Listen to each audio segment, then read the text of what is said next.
shown, my son, what one man can do with hammer and nail.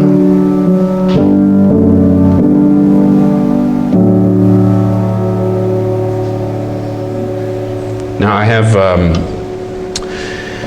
a few pictures to show you, and just a few thoughts to share with you. And these are probably a little unusual pictures. These are pictures you didn't expect to see today. I'm going to go over there.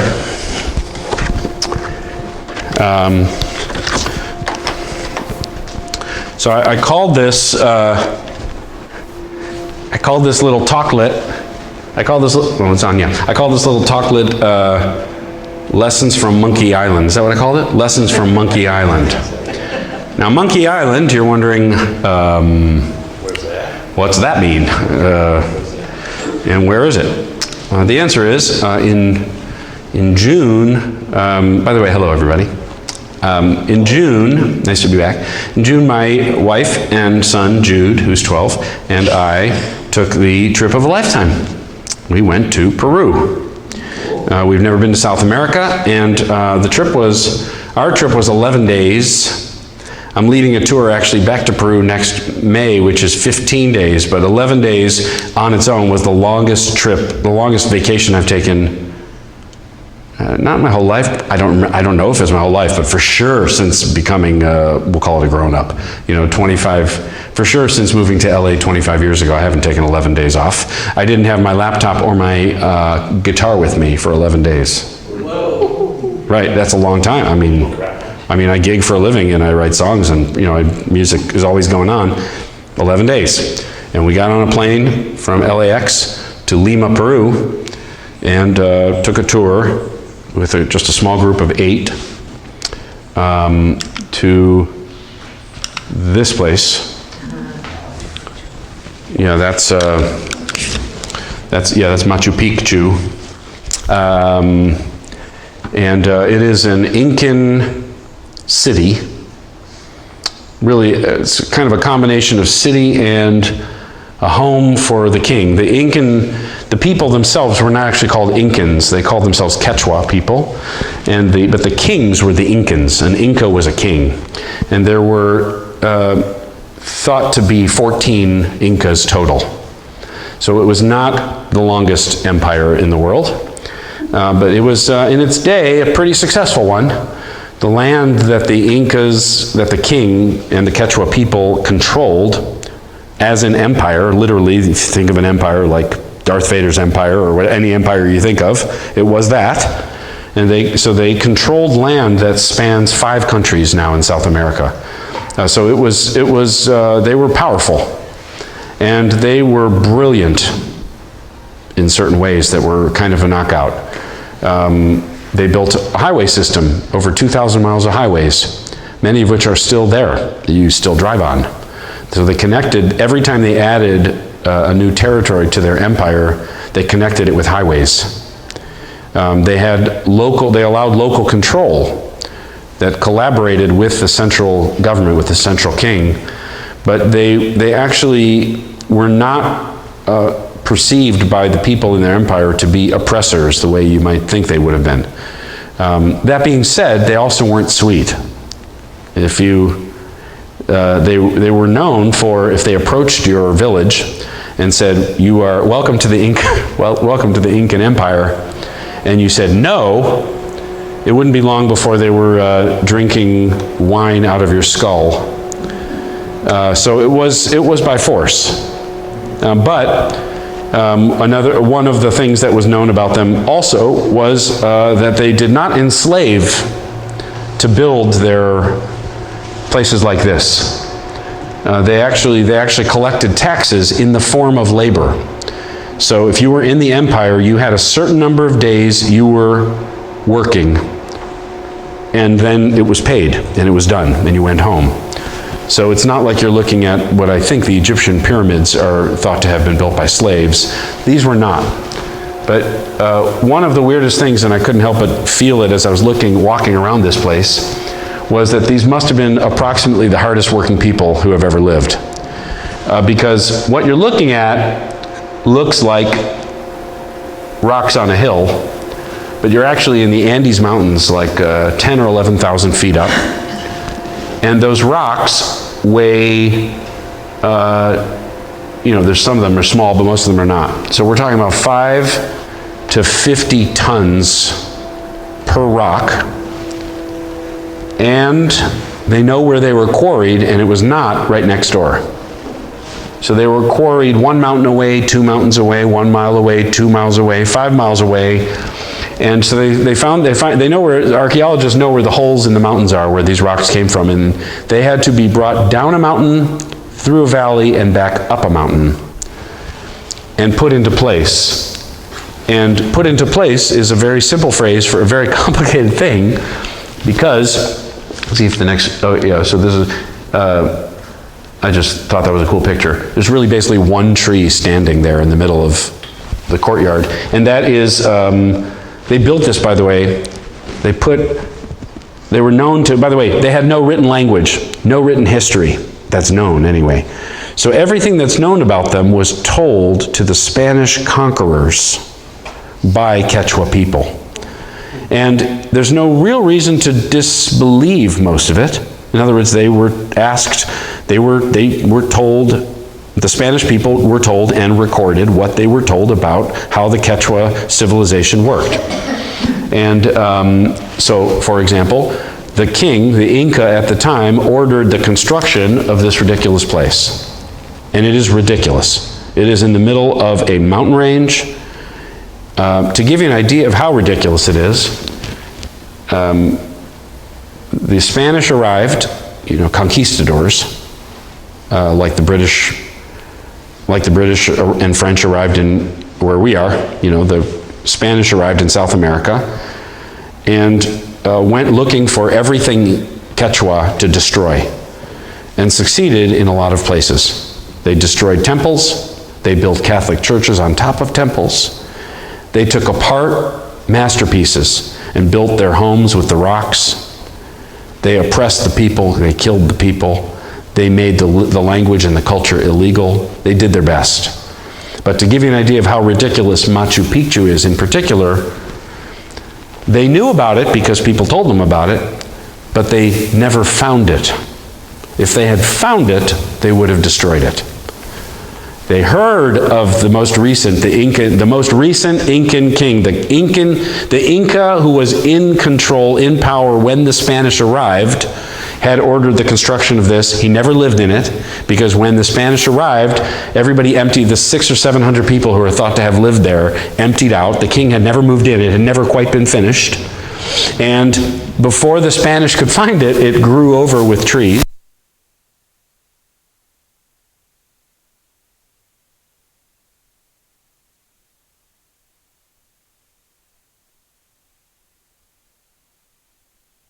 Or walk on one of the roads that the Incas there. And when you go there, you see why. Because there's no way how the hell would you drive here? And it's truly in the middle of nowhere, and it's in the middle of a very tall mountain range. Some of the mountains are 20,000 feet there. Right? It might be the tallest mountain range in South America, I'm not sure. But it's real mountains. And they built this thing on a mountain. And it really is pretty stupid if you think about it. I mean, what were they thinking? Except that the king requested it, ordered it, and it was also meant to be a temple to the sun. And in fact, one of the things the Quechua reported, they had location experts who would scout out a spot to build the temple and sit and watch the stars, moon, and sun for a year or more, so that they could ascertain the perfect spot to put the sun temple in this location. And to this day, on the winter and summer solstice, the sun passes perfectly through a small window in the one room that was designated the temple for the sun, because they mapped it out that perfectly. So they cared. And what I was saying about the rocks is, so first they hauled them down a mountain, then they hauled them back up to this mountain, then they had to fit them together. And I have never worked with stone. I work with wood, and wood has a very pleasant a response to electrical belts made of sandpaper. It wears away. Rock, I have never tried. Probably not so much. In fact, the sandpaper is made of rock. That's what it is. Sand is just small rocks. So that works nicely. These people had no sandpaper that we know of, certainly no machines. They had no horses. They had no guns. So there was nothing, no like fire-driven, motor-driven things. They took these rocks onto the mountain and then they sanded them. It's thought they sanded them simply by rubbing them against sand in water, until they fit together so tightly that to this day, 500 years later, you still cannot slip a piece of paper between them. And there were rocks that were so perfect, and they have pegs. Some of them have pegs cut out like a Lego, so they lock together perfectly. No two the same size or shape. Whatever they needed, they carved, and they did this boulder after boulder after boulder, location after location after location. We saw 3 or 4 of these sites, and there are more. And sometimes even on that train ride to Machu Picchu, you look out the window and there's another Incan wall that was built. Still standing, still locked together. They used no grout. They just knew what the hell they were doing with rocks. And it is a weird thing to see. You're looking at something that makes no sense. So then came some of the more, this is kind of my point for today, is some of our animal moments, and I'm going to run out of time very quickly, of course, as I always do. That is my boy. That's Jude, and that is a sloth. And we visited a tribe that lives in the Amazon. And to be honest, it wasn't my favorite part of the trip, because I felt weird visiting a tribe like a bunch of tourists. Even though we spent a little bit of money on, I bought, actually, you should see, I should have brought the shakers that I bought. Just some simple shakers made of gourds, it's called the Yagua tribe, and they carved the name into the thing, and I bought them for $1 or something. But for them, the tourists who come by and spend money is their lifeblood. So it's kind of a mixed feeling, about stopping by and spending a little money. That was okay. But I also felt like we were objectifying them just by being there. That there was something distorting of their own lives by us coming. Anyway, so I actually took it out of my own tour. The tour I'm leading, I'm not doing that, because I was just a little uncomfortable. But there was a little girl with a pet sloth, who she had apparently adopted when it was orphaned in the forest. They live in the Amazon jungle, where one of the three spent 3 days. We spent 3 days in the Amazon. Took a boat ride down the Amazon River, which is as wild as you would think it is. It's just kind of a pinch me thing. What are we doing here? And it is such a wide river, it looks like you're on a big lake. You kind of even can't see the water moving. It's that big. At least where we were. So this sloth, if you can see that it has a little smile on its face, it may just be the shape of its face, but you'd swear it really is smiling, because it loved Jude. And it clamps on with these 3 weird little, weird to us, weird fingers, and it holds on like a vice. It grabs. So when the little girl said it's time to go, it's like, it's hanging on. Jude loved that sloth. And and sloths are very slow moving and weird. I mean, it's a weird little animal. It just is. We saw a sloth in a tree in the Amazon. Well, we didn't. Our guide did. He said, "Look," and we're like, "How did you see that?" And it was way off in a tree. And he turned the boat to go closer to it. And as he did, the sloth changed branches. It was one of the funniest things in the whole trip. Changed branches, but it looked like he was waving. He did this. And we're like, "Hi," but super slow. Very slow animal. Fascinating little animal. Adorable. Just beautiful, beautiful little thing. But then we went to Monkey Island. Okay? This is an actual, it's in the Amazon. It's not fenced in. These are not, I have never liked zoos. Don't get me started on how awful I think they are. Okay, just as a premise. I understand the pros, but the cons have always overwhelmed me, even as a little boy. I was never comfortable with animals in cages, period. This is not that. This is a sanctuary for monkeys that were victims, or whose families, especially whose mothers, were victims of poaching. Okay, so these animals were saved by law enforcement in Peru and sent over to a few acres of forest in Peru that are sort of self-governed as an island. It is an island, but so is everything else there. Governed by a group of nonprofit volunteer people who simply look after them.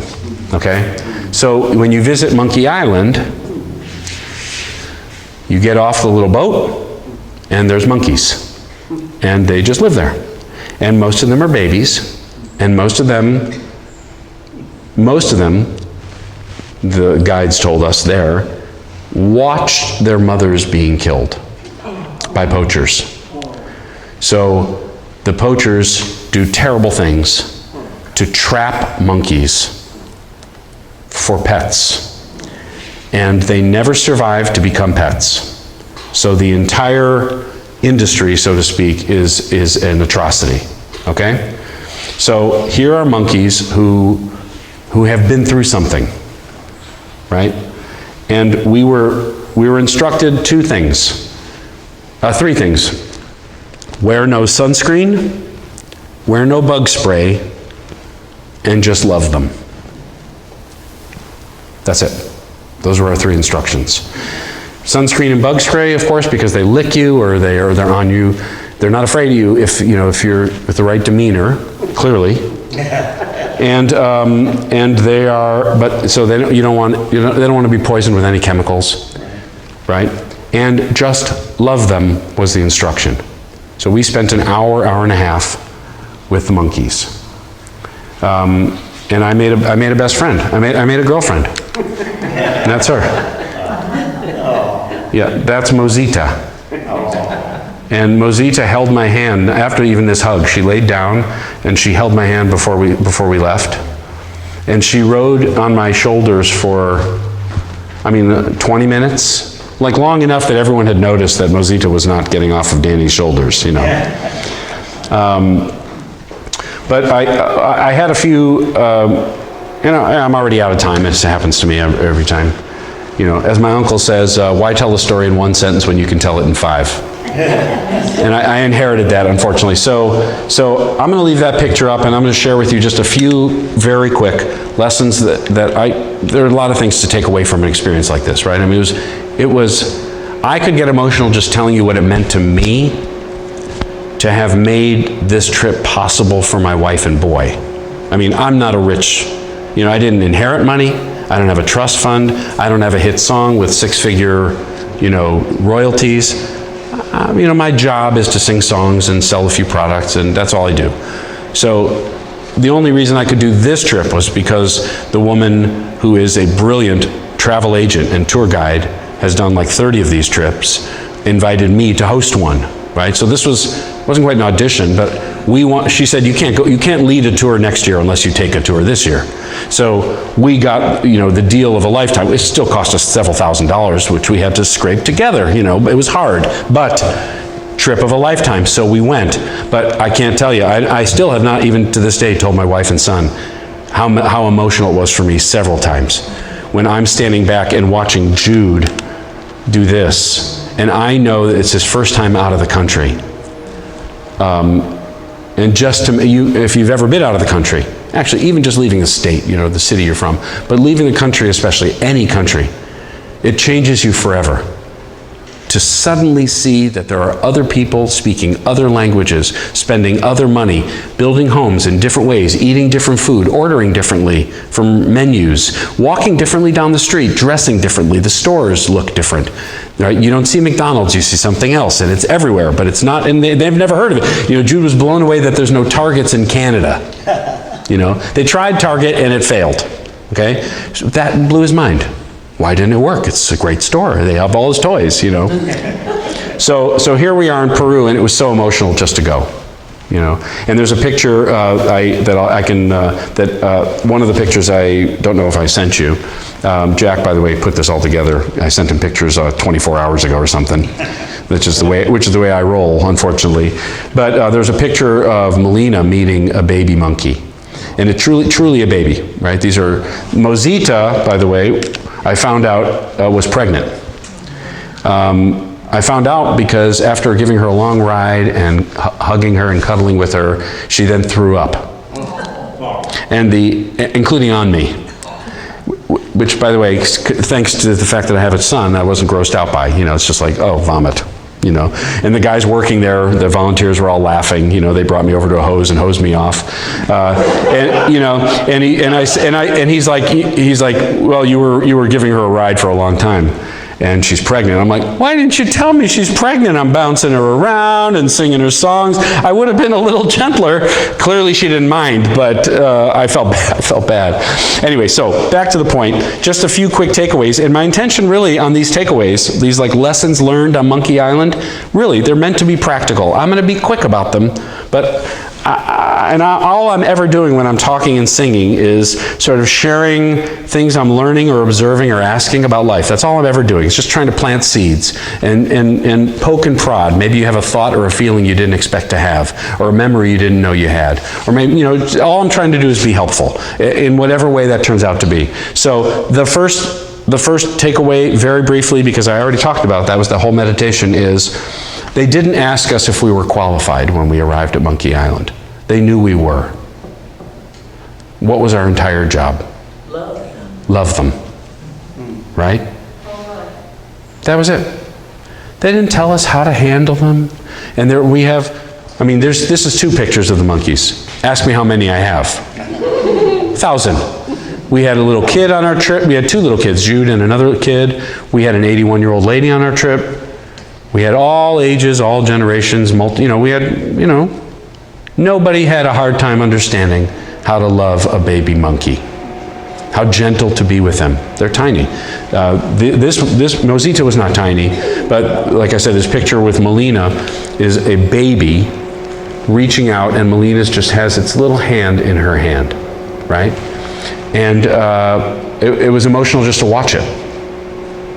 Just to watch it, because the volunteer said that baby, there are a couple of babies here who were there watching their mother get killed by poachers. And I'm watching Melina, who is a mama bear, my wife, watching her hold a little hand, and they're looking in each other's eyes. And I know, and the monkey knows, and our guide knew, and Melina knew, it was a mama holding a baby's hand. Nobody needed to teach either of them what that felt like and what that meant, right? So what are you qualified for? You will always and forever, and from the day you were born, not to get too cheesy about it, but I really mean it, you are qualified to love the people you love. Nobody checks for your qualifications. To love a baby, to love a parent, to love a friend, and is it not the highest measure of a life well lived? To me it is. Kindness, sweetness, consoling someone who's hurting. These are things that we don't need any other qualifications for except an open heart, even a little open. And you find, if you think about, and the most extreme example of a closed heart in fiction anyway, is Scrooge. When his heart opens a little bit, changes the whole world. All he has to do is just discover, oh yeah, these are fellow humans. And just a couple acts of kindness changes everything. He didn't need qualifications. He just needed to allow himself to be kind. And that is all you and I do, day to day. And that's the stuff of a life well lived, as far as I'm concerned. This is my opinion. Okay, so that's the first takeaway. Second takeaway is, I already covered it, that love is love. A baby is a baby, a mama is a mama. Hurt is hurt. So I have a line in a song, one of the lines I'm most proud of in all of my songs. I've written thousands. One of the lines I'm most proud of is in a song called "Breathe the Same Air." The second verse starts, "The future of history is crystal clear. The borders between us will disappear. Of the same small planet we are born." And then the line, "There's no foreign country anymore." When I wrote that line, I had never thought about what the word foreign suggests. I mean, we all know what it means in a practical sense. The country your passport is not from. But what's the energy of the word foreign? If you're watching footage of a war-torn country, and we've all seen this, footage of a mother crying at a grave, that's the same hurt. This monkey felt the same, and I promise you, when Mosita has her babies, she probably already has by now. I don't know how long they gestate, for a couple months. It's been a couple months since I was there.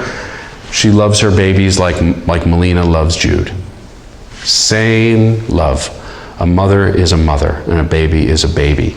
And across countries and across religions, everyone really is aspiring, it seems to me, to approximately the same outcome.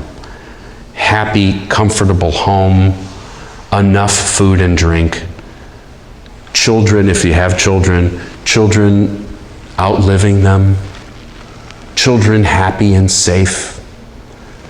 They're not low bars, they're hard, and not nearly everyone achieves and experiences these things. But they're kind of, and even in the sphere of spirituality, isn't everyone kind of praying for the same thing? Peace, love. My friend, one of my favorite lines from a stand-up comic, George Carlin: "We spend the first 9 months of our life trying to get out of the womb, and the rest of our lives trying to get back in." I mean, isn't that what everyone is longing for as they pray? Is that?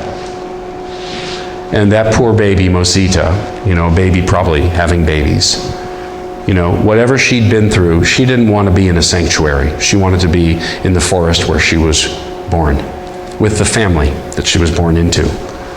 But in the moment, love is love, and a hug is a hug. And she knew, I did it unconsciously because I held my own son, right? But I put my hand on her head unconsciously. It took me a while to notice that on that picture. But then, you stroke a baby's head. Well, that's a lot of trust from a monkey. I mean, if you really think about it. She doesn't know me. She's known me for 20 minutes, a half hour. And her head is fully constrained by my hand. I mean, I'm not holding it, you know what I mean? But I mean, I'm holding her to me. She knew she was safe. And you know what? I'm going to go ahead and feel proud of that. Just like I think you ought to feel proud of the people who know you love them. It's real. It's real, and you couldn't give them a Tesla or a trust fund that would be more valuable than that feeling which you have given somebody, or more than somebody.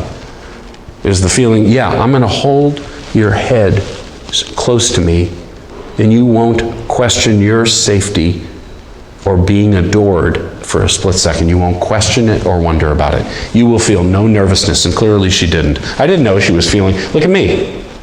All I'm trying to do is love Mosita, and she is clearly getting it. Okay? So, the third thing, real quick, a third takeaway is, it's a small thing, but it's not trivial that we were told to take off sunscreen and bug spray before seeing these monkeys. The metaphor for me is that while, yes, we were there to love them and do our best, it mattered that we do our best for them, what was best for them. So, in other words, their needs became an important component of our gift to them. It wasn't all about us, because believe me, there were mosquitoes, right? So we are there, we're getting bit. Not a ton. I mean, I might have had a couple of bug bites after.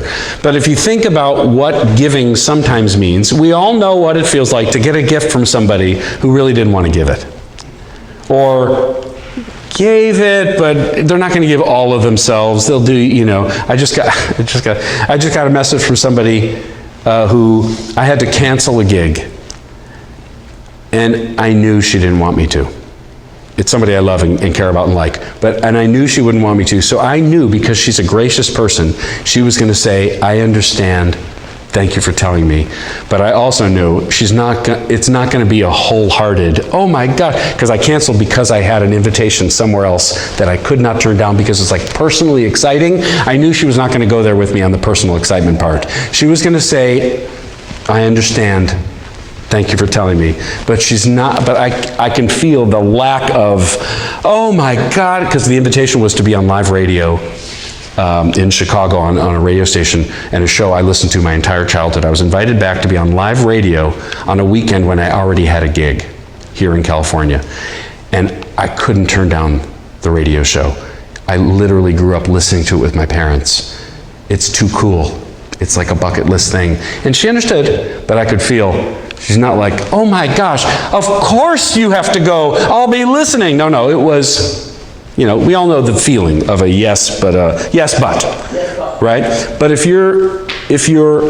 we also know though, the feeling of somebody giving of themselves with no reservation at all, where it's truly, deeply expensive for them in one way or another.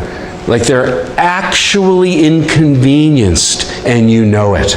And they do it without asking for thanks, without asking for an apology. They don't want an apology. That kind of gift is showing up without bug spray, even though you wish you were wearing some.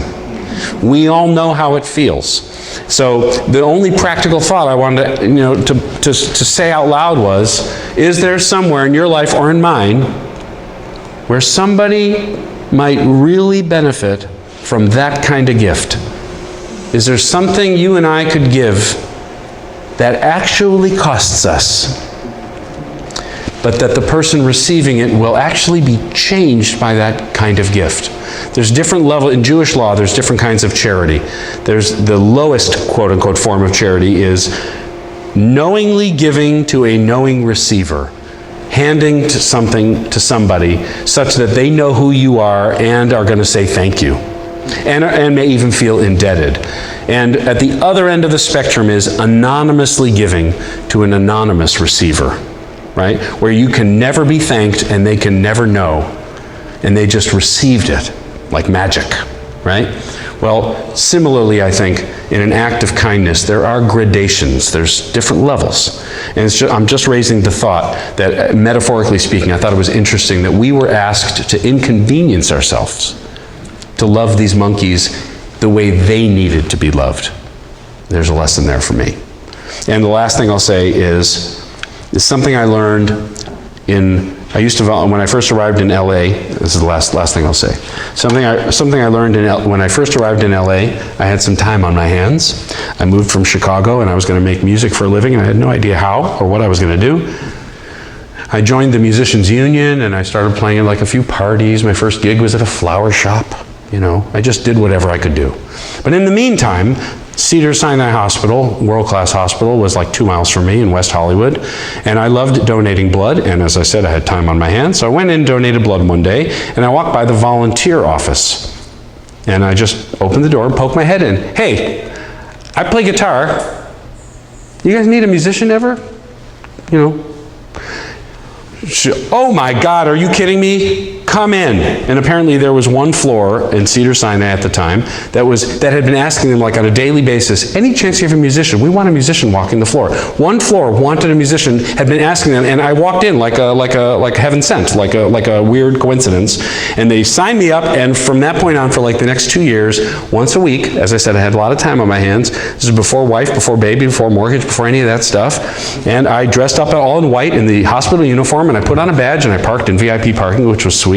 And I walked into Cedars-Sinai, took the elevator to the 5th floor west or whatever tower it was, and walked the floor. The nurses, there were a couple of them were so cute. I don't know why, they never paid any attention to me, and I sure would have wanted them to, except that I looked like a marshmallow. So I'm kind of not, I was all white, chubby and very soft and extremely Caucasian, and it was just like, I'm sure it wasn't the sexiest picture in the world, but I sang for the nurses, I sang for the doctors, I sang for people mopping the floors, and of course I sang for patients. Well, there was something I learned while singing for patients, okay? And it was something I've applied 1,000 times since, but never before for monkeys. And here's what I learned, and I'm going to leave this with you, okay? I learned, of course, you don't walk into a hospital room to sing a song for somebody and ask, how are you doing? In an elevator at an office, it's not a loaded question. In a hospital, not only is it a loaded question, it's also none of my business.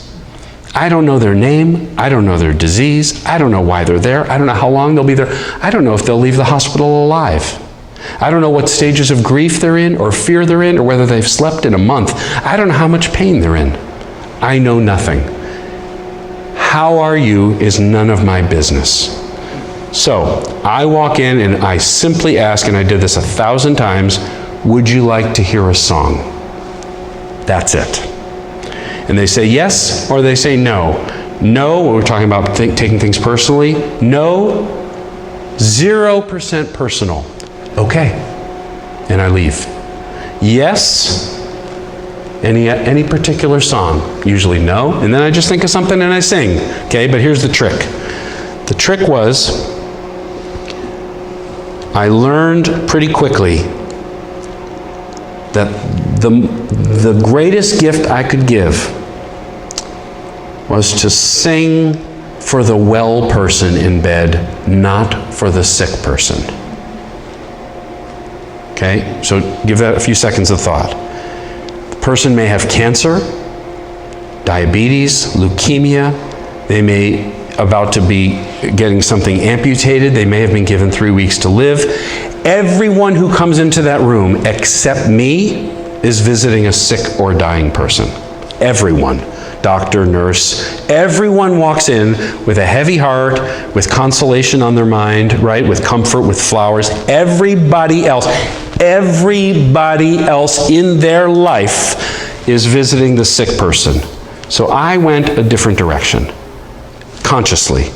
I'm singing, I'm looking at an 80-year-old woman who is in tough shape. I literally would think, what'd she look like when she was 40? And I sing for that woman. And you know how it felt for them? I swear to God they could tell. I sang with no pity. I said hi and goodbye with an actual smile, like a person on an elevator or a person at a party, not a person in a hospital in tough situation. I sang for the well person, not the sick person.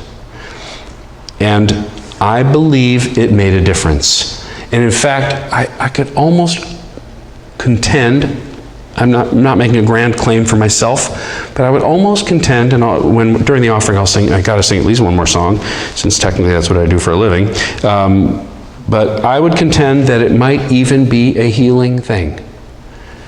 For 5 minutes, a guy is singing them a Johnny Mathis song like he's flirting with me. It reminds a person of something sweeter and simpler than a hospital bed. And a lesson from Monkey Island that I didn't know I would feel when I was there. Yes, these monkeys have been through trauma that would break the spirit of any sentient living thing. Yes. Humans go through it, they're never the same. I've talked about my Bubby and Zadie surviving the Holocaust and losing everything in their lives. They were broken by it, they were never the same. Yes. So yes, Mosita was a traumatized little creature. I hugged her like a whole creature, not a broken one. We loved the babies like babies, not like victims. We loved the whole creature, not the broken creature. And I think they felt it. We didn't need to walk in with pity. We walked in with kindness, and that was enough. And maybe Melina holding the hand of the little baby, and I'll show you a picture over there if you want to see it.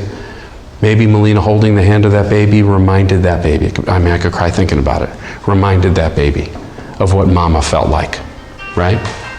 Love the whole creature, not the broken creature. And the last thing I'll say about all these takeaways, that love is love, a baby is a baby. That we are all inherently and permanently qualified to do what I would consider to be the most important job there is. That giving what somebody actually needs is an extra act of kindness, and that we can love the whole person rather than the broken one, not only applies to the people we see around us in our lives, but to ourselves as well. We all look in the mirror and see the scars and the hurts and the memories. We see the big bellies or the limps or the stents or the whatever it is. We all, of course, we all see and remember the divorce, the abuse. It's real. We carry it with us. But it is also valuable in a kind of a deep, I think in a deep and important way, to remember the whole person, not just the victim, not just the hurt one. That person is still in there, in everyone here, including myself. That person is still there, the whole one. The one who lived 9 months in the womb, completely and totally adored. That person is still there. We don't need every day to carry the wounds as if that's the only part of us that's left. That's all I want to say for today. And I'm sorry I went so long. So if we can, let's do the offering, and I'll at least sing you one more song that came to mind today. No, it's okay. It's all right.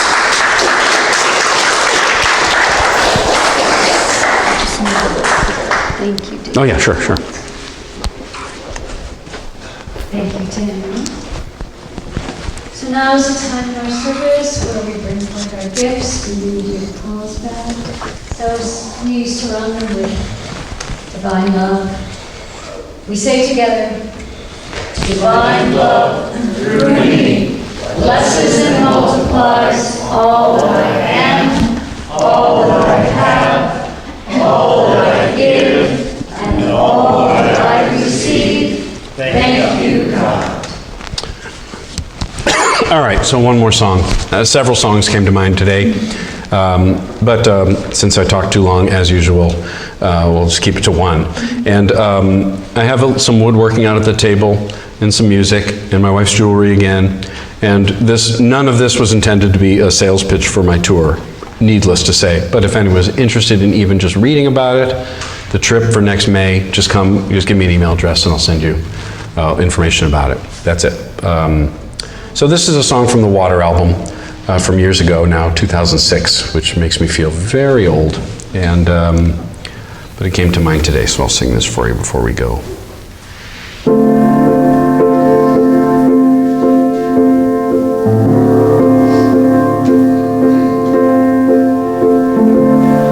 This is my last song, if this is my final day, if tomorrow I'll be gone, what do I want to say? If this is my last song, if it's my time to go, when my body's moved on, what will I have to show? But fortune and fame, they scatter to the wind. The things that make a name just don't matter in the end. But is the world a little more peaceful? Oceans and skies a little more blue? Is humankind a little bit wiser about the good that we can do? Does the sun shine a little bit brighter where before there was only rain? If so, then I'm glad I came. These are my last words for all of the earth to hear. If all that I have ever been is about to disappear, if these are my last words, there's nothing that I need to say. I have only tried to serve. It's never been about talking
been fed?